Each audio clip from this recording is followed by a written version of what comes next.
welcome to today's Alpha SC2 Team League game. And here we are with our first series of the day. I will have two prepared, but yeah, we're starting with this one. New Repugnancy is going to be map 1. And yeah, so let's just go hop right in. Bottom left hand corner of the map we have for the Wolf's Lair right here in the round of 8. This is Rodzyn as the Protoss, and in the top right hand corner there we have the player representing the ePunks. We have Lillekanin, and as you can see on the minimap we have something going on already by Lillekanin. So let's see how many Reapers will there be. 2 more in production at least.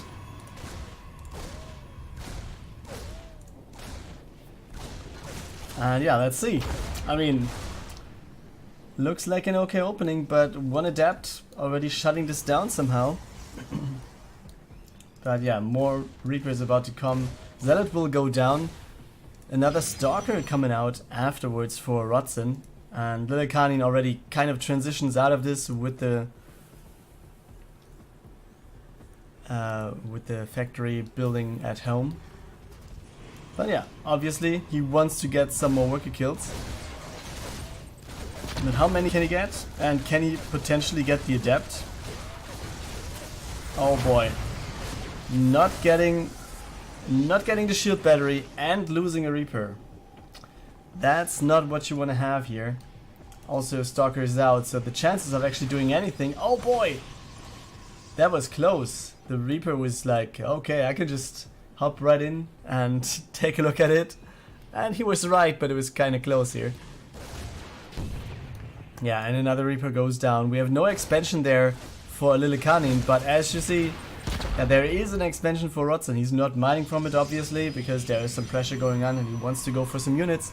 But still, I think that overall the position is kind of good for Rodzyn already, right? So yeah, and this one is over. We have the barracks lifting, and that's it for the Reaper production. 4 are still there. But as it comes to that, I think, yeah. What do you want to do? Losing another Reaper, that's not what you want to do actually, but that is what happened right there to Lillekanin. And Rodzyn now going over, making, maybe killing a worker or 2. There you go.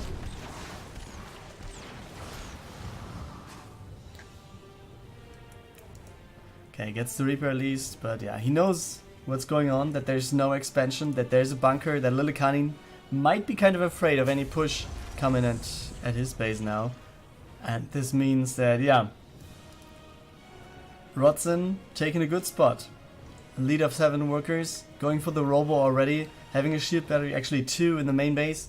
So if there would be any attack, there is enough stuff to hold here. Also army supply wise, let's just take a look at the unit tab. We have 6 Stalkers out. And yeah, a tank is good, a Cyclone is good, but 3 Reapers are not really doing anything against Stalkers at all. Scan goes down for Lillekanin, so he sees all the base of his opponent.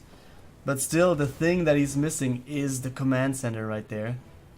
And yeah, this kind of means that either he has to go for a push anytime soon, or I don't know, he's just falling far behind here. And yeah, you see he was not flying back home, but he was repositioning the barracks, and now he's going for double upgrades or double add-ons with upgrades researching there. We have the shields coming up as well as stim, and this, yeah, kind of indicates that there will be a push, but the timing will be something. Also, yeah, the observer is there, and it will be scouting that there's no expansion, which kind of tells what's going on, right? Doesn't he scout for the expansion? What is going on here? I think he should do it, right? Yeah, there we go. Workers being pulled, and oh boy, I think Lillekanin just saw the observer there, the glimmering, and he was trying to pull back the workers, but then he was like, yeah, he saw it anyways, let's just go for it. And everything that was being built in the barracks now is on the way over. And actually, Rodzyn, okay, he's coming back home. I was kind of like, now do you want to go out there? Is that what you really want to do? And now let's see what he can do. We have Stim about to finish. It's not there yet, and he's losing some hit points already. And the first disruptor coming over, killing a lot of stuff, and that might be the final blow already. I mean, we have some workers trying to do their thing. The tank obviously doing good stuff, but is it going to be enough? We have one tank sieged, one unsieged still. The disruptor has no Nova available, but it seems like Rodzyn, yeah, in the long run he will hold this. I mean, yeah, what is he going to do? Like, yeah, there we go. That's a tank, and he has the shield batteries, easy peasy. Another tank coming up there, but still, yeah, Zealots coming in. They're going to tank the shots. You have the disruptors actually taking some shots as well, being lifted by the Warp Prism. That's a very, very nice move here by Rodzyn, just getting the hits to the disruptors, and then, yeah, just lift them as soon as they are being targeted. So some damage will be taken down there.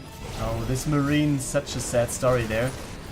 Okay, and again, lifts the disruptors, and he gets a medivac there. Oh boy, and yes, yeah, he was trying to go to the main base, but there's the GG by Lillekanin, and this means that we have the 1-0 lead now being taken by Rodzyn for the Wolf Slayer.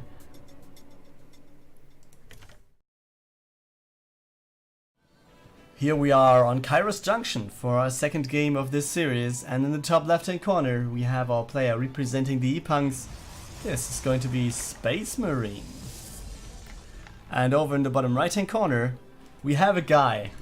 Yeah, he's the almighty Twitter Zerg, I guess. He's representing the Wolf Slayer and his name is Nitix.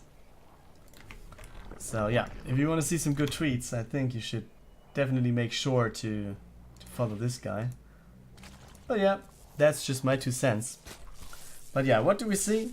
Looks like expansion first, gas and pool for the Zerg.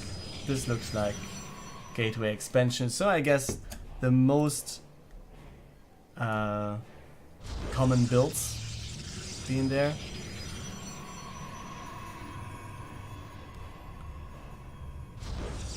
And yeah, walling off somehow. Maybe he's afraid of... No, why would you build a pylon there? I actually don't know. Maybe he just switches up some building stuff. Also checking out the third base.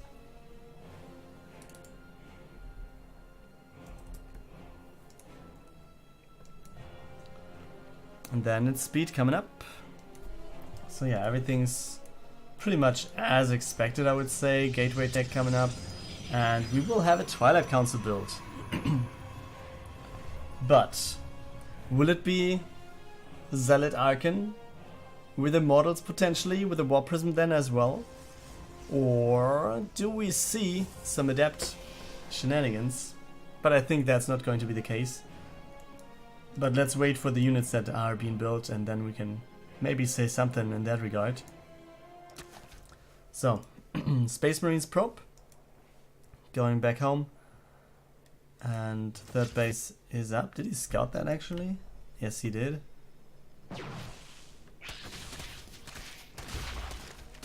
And the Zerglings are like, I don't want to get through here. I don't want to get some scouting information.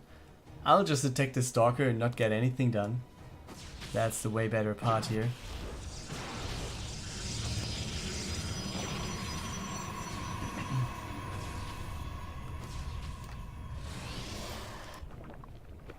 So, yeah, Zerglings are going across the map. Some of them like 8 with speed. No, actually it's just 6. But yeah, let's see what they can do, because yeah, most likely it's not going to be that much. We have an Adept about to pop in just a second, so therefore, yeah, I guess no chance to get in with that few units here. And then in the main base, yes. Wait, what? Okay, I have never seen this build, I think. So after Twilight Council we have Adepts, at least the Adept tech, which indicates that he's going for Adepts, right?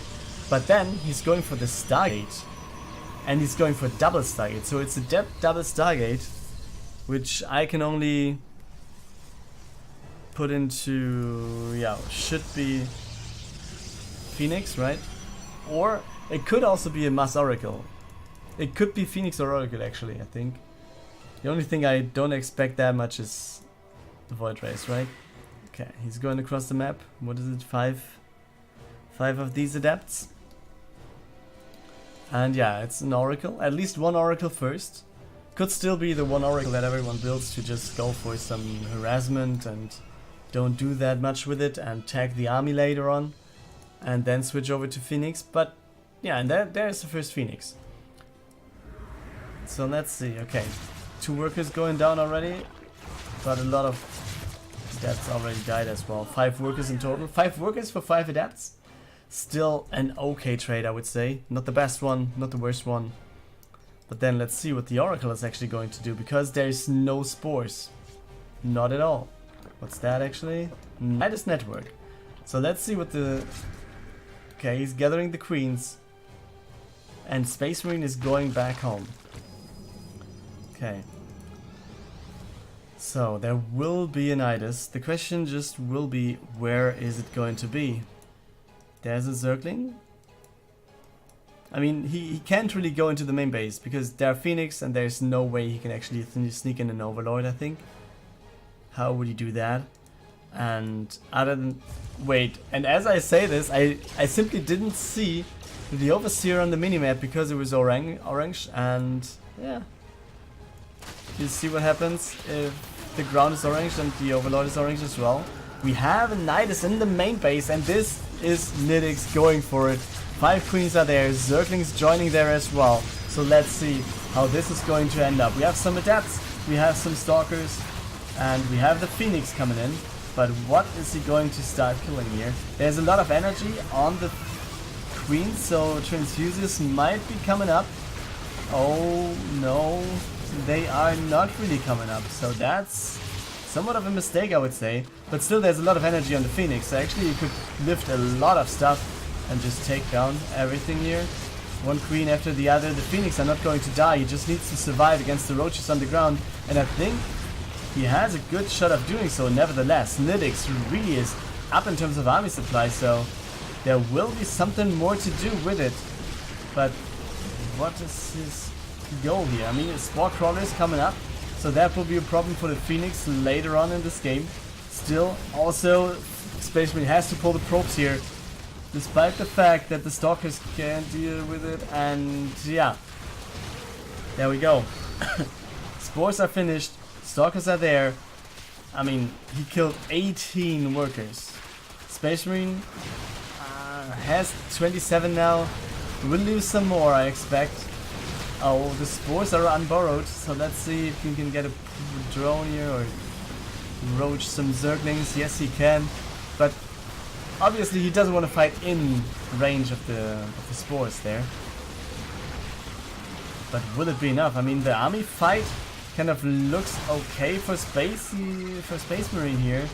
And if he can take out the spores, I think he's going to overwhelm everything here. Problem is, workers went down, and we're down to 20 workers for SpaceMarine, which means, yeah, he's going to have a really hard time to come back from this. Yeah, nice move here, going around, not being out of range there, but still doing something, taking out the Ravagers, focusing, yeah, everything he can actually. And yeah, here we go. There's just one spore standing, and SpaceMarine is running out of minerals and out of resources. Also, his army is getting lower and lower, and don't forget about the fact that Phoenix have energy to do anything against the army that is there by Nitix. And yeah, therefore, the longer this game goes and the more lifts there will be, the less the Phoenix can actually do. And yeah, the few Zerglings that are there at the bottom really carrying for the base here, for the expansion, not really doing that much. And we have a queen going down still. And the army supply for SpaceMarine is, yeah, it's not bad, but you know, we have a Zergling or a Zerg player on 3 bases, with having double the workers than the Protoss. And yeah, the Protoss relies on Phoenix, which is lifting units. And there's the call, guys. GG being called by SpaceMarine, and Nitix is going to take this 2-0 lead right here. And for map 3, we find ourselves on Automaton. And yeah, it's going to be a TVT, and I think it's going to be a good one. I haven't seen bad games of both players lately, so let's see. Let's expect something good right here. Player number 1, bottom left hand corner, representing the ePunks. Here we go with RazerBlader. And over in the top right hand corner, here we go with the Wolfslayer player. His name is InZaNe. My German fellow right there. Might be a little bit biased, but I'm trying to be neutral, obviously. Still, I'm a third party streamer every time. The only team I belong to is my local esports club, and nobody knows that. So yeah. We have no Reaper? Yes, we have a Reaper. I was just wondering. Okay, it's there. I wasn't seeing it on the minimap walking out, so I was really wondering, but still. Yeah, Reaper is there for both players.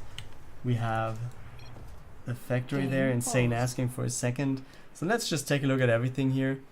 Because yeah, you see InZaNe. Okay, that actually might be a problem for the players then. So yeah, InZaNe going for the expansion, as you can see. Factory is on the way, as well as the second refinery. On the other side for RazerBlader, let's just take a look at that. We have the factory just a little bit earlier. Therefore, we don't have an expansion yet, but it seems like it's going to be there soon. I mean, he's at 320 minerals, which means, yeah, it will be a command center kind of soon. And yeah, good to go. Let's do this for the countdown, and here we go. Game resumes. And yeah, we see a second Reaper for RazerBlader as well. And yeah, that's the command center that I was talking about. And there we go with the starport for InZaNe. And RazerBlader moving out. 2 Reapers and a Hellion. That's enough for him to try and get across the map. So let's see what he can do with that. I mean, we will have a Marine, a Reaper and a Hellion. And I think he will be able to hold here. Oh, he sees it. And he's losing the Reaper. Oh boy. I mean, yes, he has high ground advantage, but not ideal, I would say. Oh, he cancels the one worker here, so that's pretty good. It was a late, very late cancel there, but still, it didn't pop out. It didn't get crushed right after spawning. So, second Hellion is there with him. We have 3 Hellions against those. Oh boy, and yeah, there we go. That's the power of high ground, and you see... That's the power of KDA charges. But still, that's going to be it. Will he actually follow and try and get the Reapers? How far will he follow?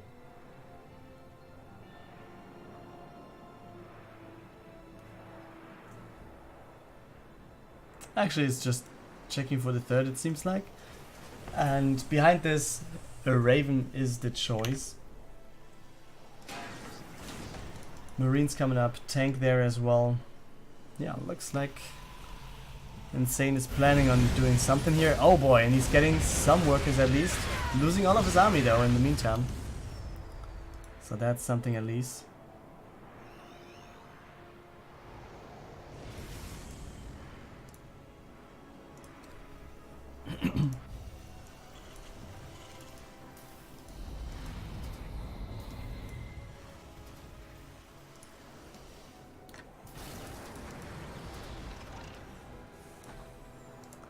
Okay, so Cyclone is there.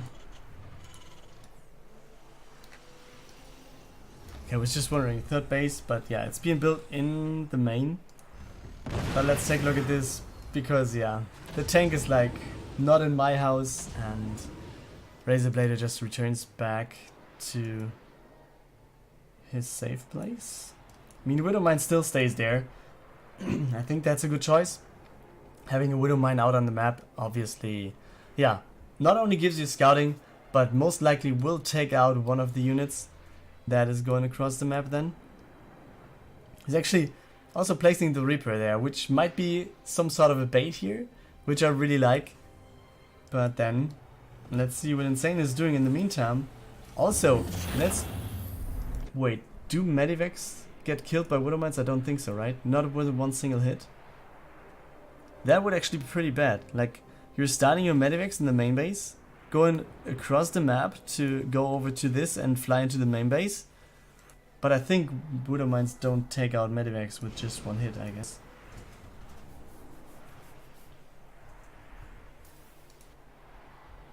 Still, what's coming up?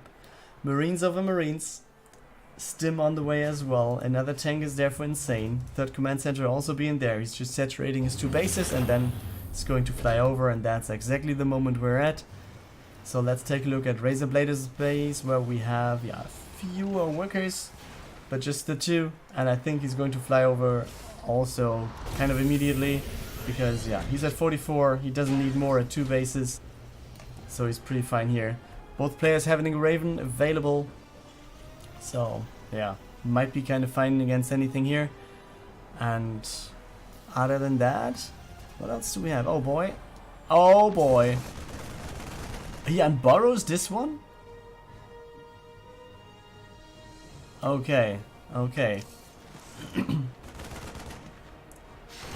Yeah, but that... Okay. Okay, he gets the Marine and gets the Widowmine out. That's a good choice here. I mean, maybe he just didn't want to lose the Widowmine and therefore he was unborrowing and running away. And still, he could have just killed 3 Marines instead of 1. So it's just a back and forth here. Yeah, Widowmine gets taken out anyways. GG. Okay. So InZaNe is not really pushing, but trading some of the damage here, or some of the units. I'm not sure if that was the wisest decision. I mean, his dirt base is out there, and he was losing some Marines, which I think he could have needed a little bit more while defending this. So we have RazerBlader actually thinking that the third base might be over here, which is not the case. So let's just see how this fight is going to go on.